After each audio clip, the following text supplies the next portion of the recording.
Petri Wine brings you Basil Rathbone and Nigel Bruce in the new adventures of Sherlock Holmes.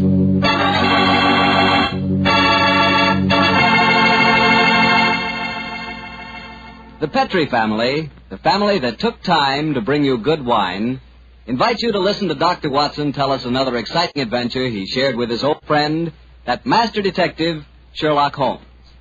And I'd like to ask you a short, simple question. Have you ever tried a glass of sherry before dinner? If you haven't, you'll never know what you're missing till you do. And make that sherry Petri California sherry. Because Petri sherry is the best beginning a good meal ever had. Just hold a glass of Petri sherry to the light. Look at its wonderful, clear amber color. Now just get a whiff of that aroma. Bouquet, the experts call it. I'm telling you, you can just smell those big, luscious grapes. Now, best of all, taste your Petri sherry. Sip it. Sip it slowly so you don't miss one single drop of this truly delicious wine. Yes, without a doubt, Petri sherry is good wine. Oh, and incidentally, Petri makes two kinds of sherry. Regular sherry and Petri pale dry. Both are fine. And if you're not sure which you might like best, do what I do. Don't buy one, buy two. Try them both. And serve them proudly, because the name Petri is the proudest name in the history of American wines.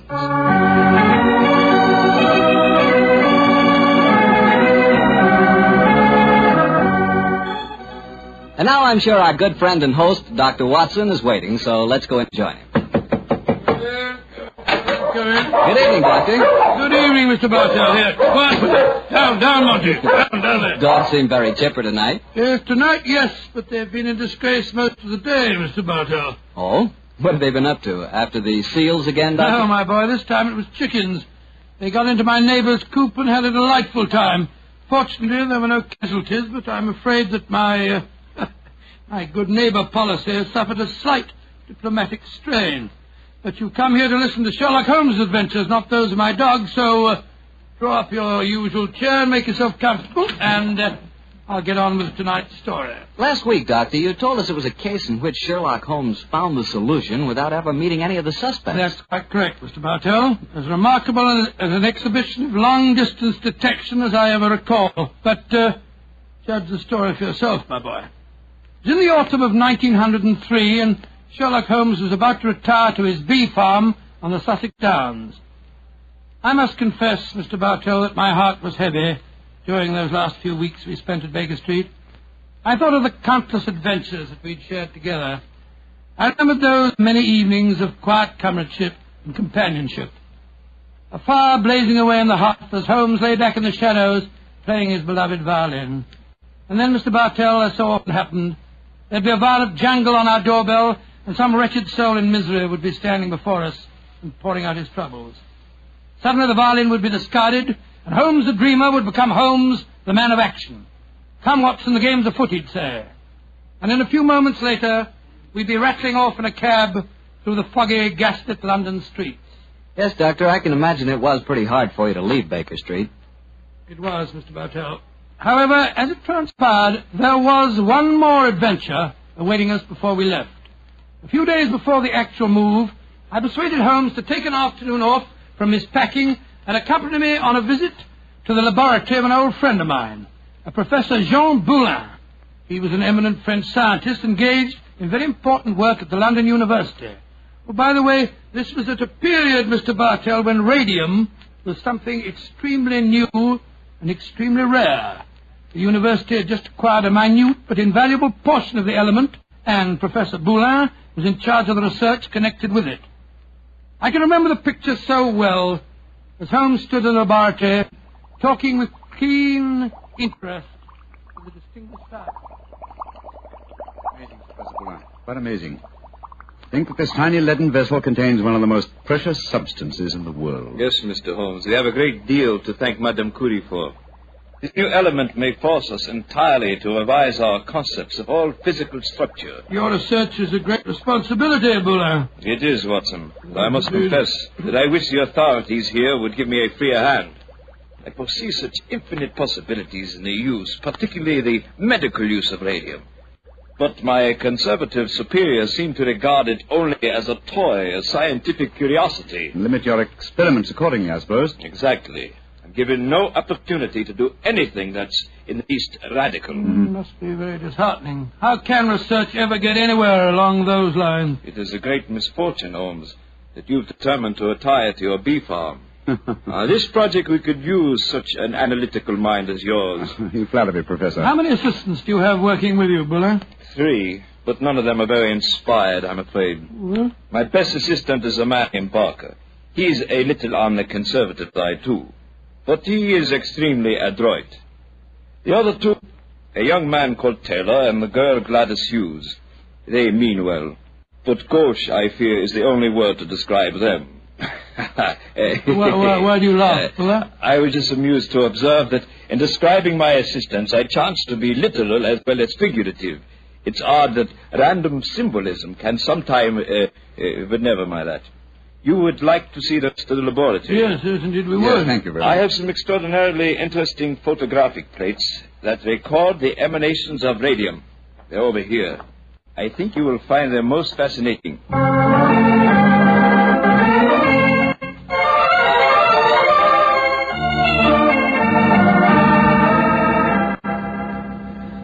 Baker Street, particularly when our rooms are full of packing cases, seems rather drab after the scientific stimulations of Professor Boulin's laboratory. Doesn't it, old chap? Yes, it seemed drab even if we hadn't been to see him. I feel frightfully depressed, Holmes. I just don't know what I'm going to do without you. Oh, you're still a young man, Watson, and a susceptible one. You'll marry again. No, I won't. Yes, you will, old chap.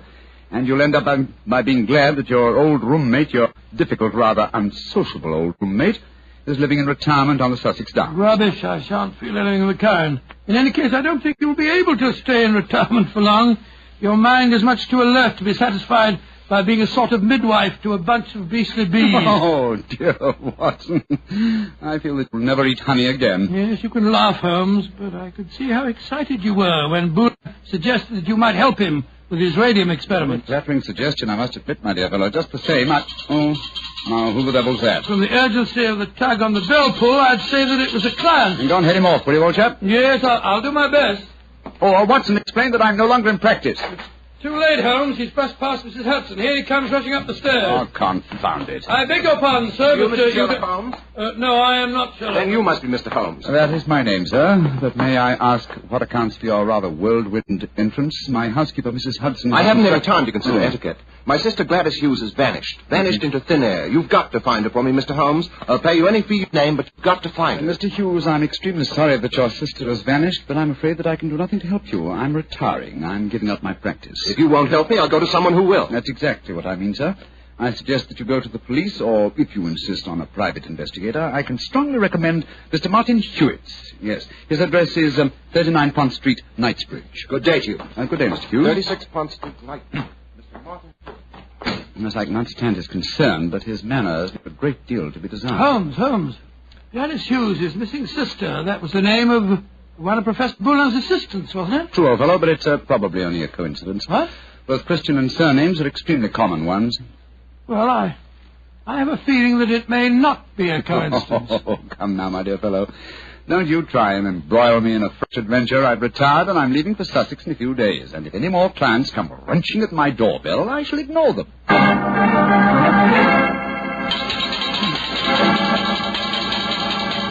But, Mr. Holmes, you've got to help me. My son, Geoffrey Barker, has disappeared. I'm sorry, Mrs. Barker, but I'm afraid I'm... Holmes, Geoffrey Barker was the name of Professor Boulin's chief assistant. Watson, please believe me when I say that I'm not to be inveigled into any further...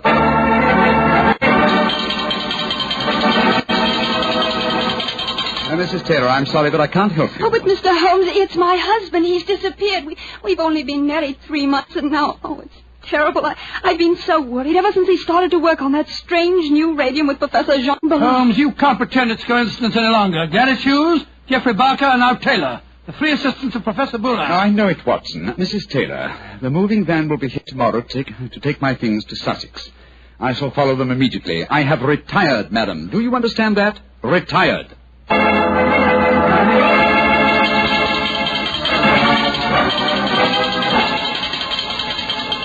Yes, another telegram for you, Holmes. That'll be the fourth today. Why won't Scotland Yard leave me alone? Well, it's a pretty strange business. 3 people engaged in research of this new element radium have all disappeared within 48 hours. Scotland Yard needs your help. Let them earn their salaries, my dear Watson. I've helped them for the last time. Well, let's see how they've couched their latest diffusion. Oh, this isn't from Scotland Yard. It's from my brother, Mycroft. Mycroft? What's he going to say? Listen to this. Now Professor Boulin has disappeared. Great Scott. And the radium with him. Surely the pattern is obvious, Sherlock. Radium must be found, could solve the problem for you, but I'm too lazy. Consider what a flashy case for you to retire on. Regards, Mycroft. The old devil. Holmes, this is shocking. My old friend Boulin has disappeared. Yes, Watson, and now my brother asks me to investigate. The pressure becomes irresistible. Very well. I bow to fate and postpone my retirement for a few hours. Good man, Holmes. You know you'll never really retire. Let me see. As Mycroft says, there's an obvious pattern in this case. Our first step, of course, will be to interview all the doctors who treat patients without charge. Why? Well, surely that's obvious. Well, it isn't at all obvious to you. I don't know why you always leave me in the dark. Well, what makes you laugh? Being left in the dark. It's just like the old times, isn't it, Holmes? Come on, old fellow, let's go. The game's afoot.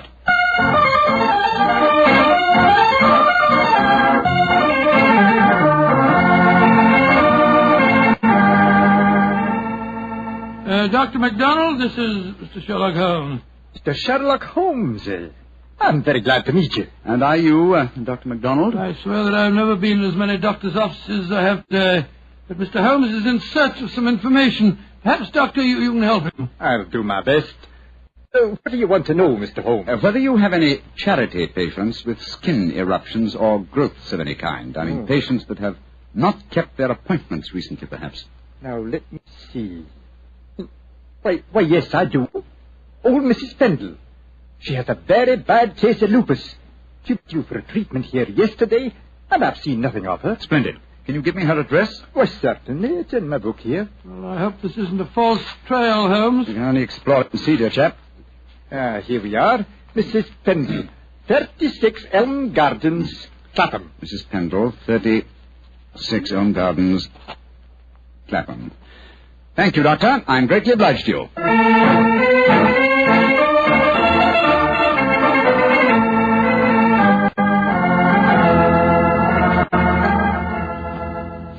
Getting restless, Watson? Yes, I am a little. We've been waiting outside Mrs. Pendle's house for over an hour.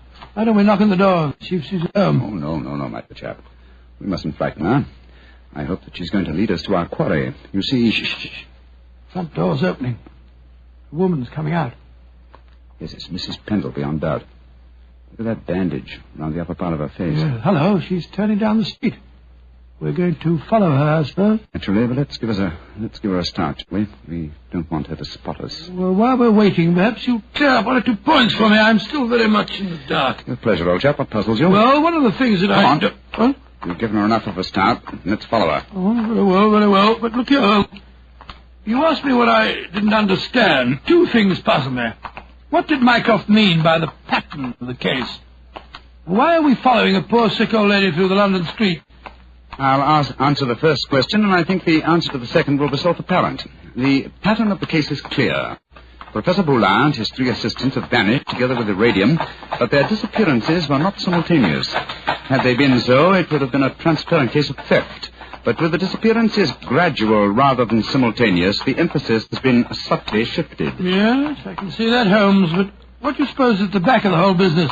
Can't be a simple case of theft. Radium is enormously valuable, but it'd be hard stuff to sell again. Not to an unscrupulous criminal with a knowledge of medicine, Watson. My own theory, and I admit at the moment that it's purely a theory, is that Professor Boulin was worried because he was so hampered in his research.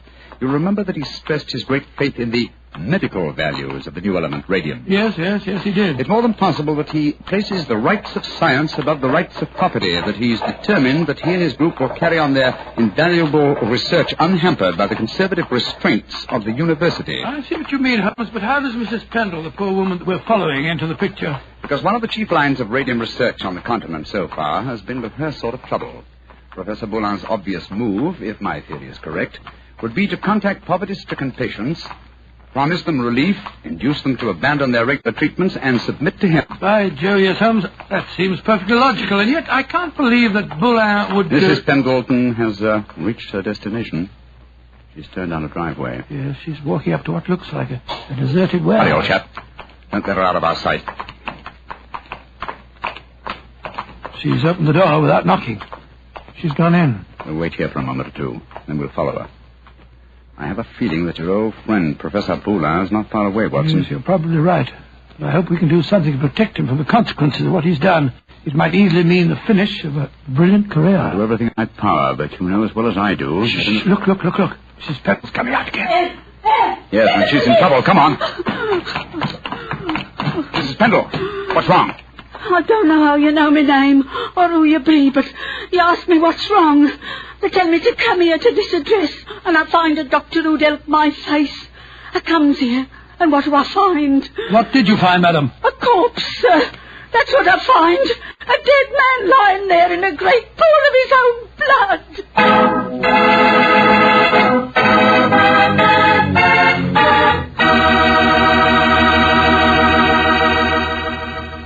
You'll hear the rest of Dr. Watson's story in just a second. So I'm just going to remind you that there's one wine which everyone likes and which is good on any occasion. Petri California Sherry. You want a swell wine to serve before dinner? The perfect answer is Petri Sherry. If you want a wine that's delicious after dinner, or later in the evening when you're just talking things over with your friends, again you want Petri Sherry. And if you want a wonderful wine to serve at cocktail time, naturally you want Petri Sherry. Sherry is a wine that's good at any time. And Petri, well, Petri is the wine that's good all the time. Well, Dr. Watson, so following the tracks of old Mrs. Pendle led you to a corpse, huh? Yes, Mr. Bartell. Of course, Sherlock Holmes and I went at once into the broken-down warehouse to examine the scene of the tragedy. Slumped over a desk in a darkened, shabby room, a flickering candle giving a macabre lighting to the scene, was the body of a man. I think I knew its identity even before Holmes turned to me and said... It's Professor Boulin. All right, Watson. Poor devil. Murdered, of course. Yes, but examine him for yourself, will you? Yes. Yes, there's no doubt about it. This wound couldn't have been self-inflicted. The right auricle of the heart has been pierced. How long ago would you estimate death took place? Not more than a couple of hours ago, I should say. Not hard to reconstruct the killing. The murderer came up from behind Boulin as he sat here, crooked an arm around his throat. Yes. See the finger marks on the right-hand side of the neck? Here? Then stabbed him in the chest. And then withdrew the weapon and disappeared. Leaving no traces, confound it. A dusty room is an ideal place for recording footprints, but there are half a dozen different prints here, including Mrs. Pendle's. Hello. There's the print of the smaller woman's shoe. Well, must be that of Ignatius, his assistant. Undoubtedly, but that really proves nothing except that she was here with him. A fact that we were convinced of anyway. Question is... Come on. Let's go outside and talk to Mrs. Pendle again. Poor old Boulin. What a shocking way to die. And what a great loss to science. I suppose the murderer must have stolen the radium. We found no trace of it in there. Undoubtedly, the possession of the radium was the motive for the murder. Mrs. Pendle. The poor man is dead, ain't he, sir? I'm afraid so, madam. I knew it. I never should have come here. I never should have left Dr. MacDonald. Mrs. Pendle, let me ask you a question. I can't be answering no questions, sir. I don't know nothing about how the poor soul got himself murdered. What would a poor woman like me know about such things? No, my good woman. My friend isn't suggesting at all that you know anything about the murder. Then what do you want to know, sir? Who told you to come to this address today, Mrs. Pendle? A young lady. Nice young lady she was, too. She met me coming out of Dr. MacDonald's yesterday and told me that if I come here today, I'd find a doctor who could cure me. Yeah, that was obviously Miss Hughes. Holmes, I believe that your theory was right. Come on, Mrs. Pendle. We'll escort you to the nearest police station where you can report the murder. Yes, sir. And then, Watson, we must get on the track of the radium. That, perhaps, is more important than any life. Well, how are we going to do that? We haven't a clue to go on. Remember that Professor Boulin's 3 assistants are still missing. We must go to the homes of each of them and see what can be found out. Mr. Hughes, you must realize by now that your sister's disappearance is part of something vastly more significant than you think. I must ask you in the My first... sister didn't disappear. What do you mean, sir? You came to us and said that she had. Oh, it was all a mistake, gentlemen. She came back today. She had just been down to the seaside for a short rest, and she'd forgotten to let me know. I'm sorry to have bothered you. May I see your sister at once, please? I'm sorry, Mr. Holmes, but she's out just now. I don't know where she's gone or what time she'll be back. Mrs. Barker, I've come to you about your son's disappearance. I'm afraid that... But my son didn't disappear, Mr. Holmes. It was all misunderstanding. He came home today. Then may we speak to him, please, Mrs. Barker? Oh, I'm afraid that's impossible. You see, he... Mrs. Taylor, I want to talk to you about your husband's disappearance. Oh, that. He came home this afternoon, Mr. Holmes. At first I was so suspicious, but when he explained, well, I'm sure you know how it is in the first few months of marriage. Those little tears.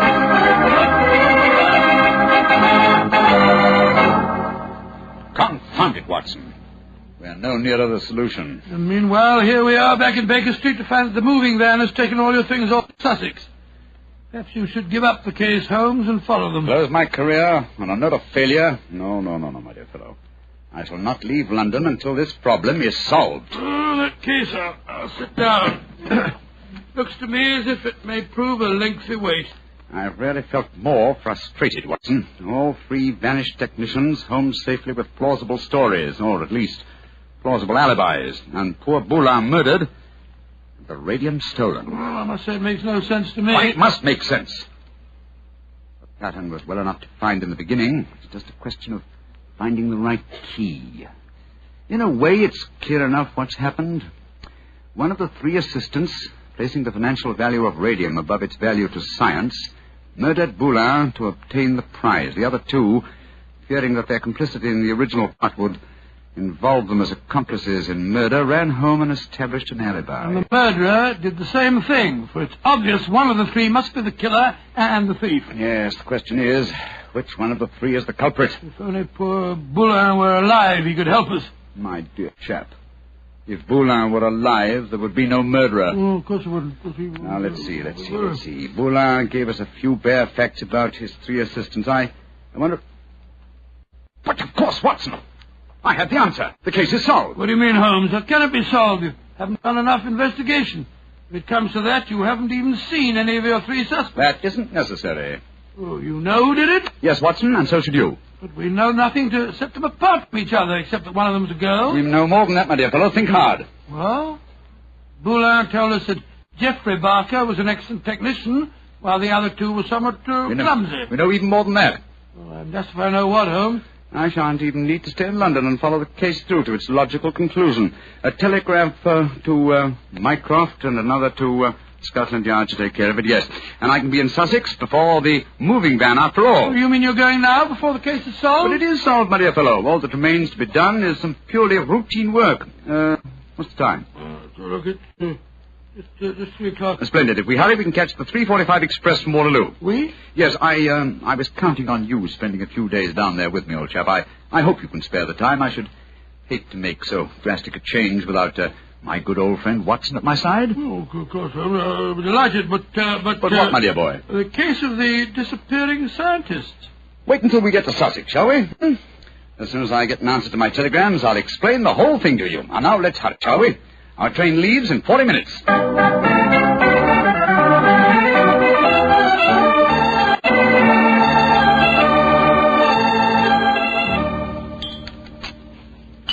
More tea, Watson? Thanks, old boy. Peaceful down here, isn't it? Extremely. At the moment, I must confess, I find it rather nerve-wracking. Oh, why? Well, you know why, Holmes. I want you to open that telegram and tell me if your solution to the Boulin case was the correct one. Very well, my dear chap. Let's see. What is it? It's Mycroft. Listen. Murderer arrested and radium recovered. Well done, Sherlock, though you took longer than I expected. Regards, Mycroft. Congratulations, Holmes. And now perhaps you'll condescend to tell me how you solved it. Don't be angry with me, old chap. I only wanted to make sure that my solution was correct. You remember the nature of the fatal wound on Boulin's body? Of course. He'd been stabbed through the right auricle of the heart. From behind. Proving that the murderer was clearly right-handed. Oh, what does that signify? Almost everybody's right-handed. Oh, no, not in this case. If you recall, Professor Boulin said that Geoffrey Barker was adroit, while his other two assistants were gauche. Then he laughed because he said his remark was true both literally and figuratively. I still don't see what I was talking about. Oh, come now, Watson, come. Gauche. Think of the origin of the word adroit. Ardois. Droit is the French word for right. And gauche is the word for left. Meaning the two gauche assistants were left-handed, and therefore only the adroit, the right-handed Barker, could have inflicted the fatal wound. I see it now, Holmes. You know, if you'd remembered that mark of Boulin's at the time we found his body, you could have solved the case much sooner. That's true, old fellow, very true. And when my old friend Watson points out that my memory is failing and my mind sluggish, then I know that my retirement has been postponed for far too long.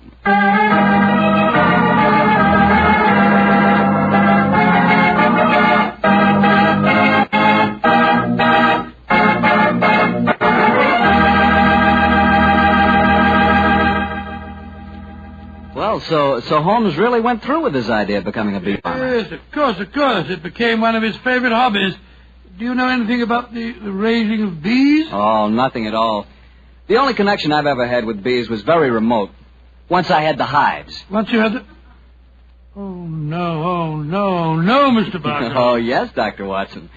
But seriously, I do know one thing about bees.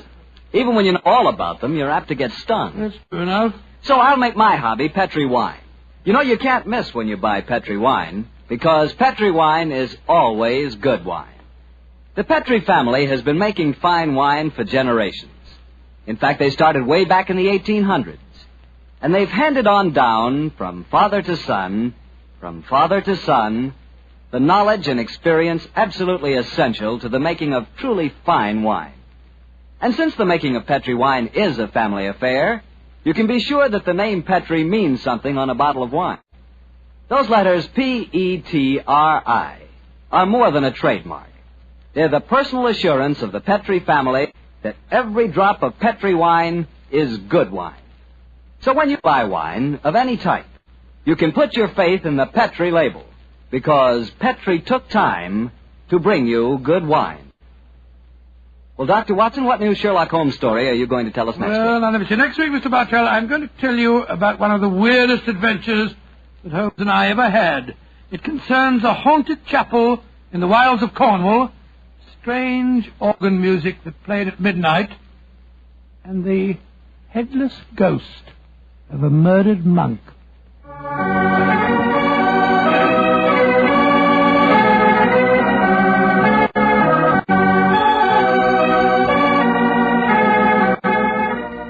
Tonight's Sherlock Holmes adventure was written by Dennis Green and Anthony Boucher and was suggested by an incident in Sir Arthur Conan Doyle's story, The Reigate Puzzle. Music is by Dean Fossler. Mr. Rathbone appears through the courtesy of Metro-Goldwyn-Mayer, and Mr. Bruce through the courtesy of Universal Pictures, where they are now starring in the Sherlock Holmes series. The Petri Wine Company of San Francisco, California, invites you to tune in again next week, same time, same station. Sherlock Holmes comes to you from our Hollywood studios.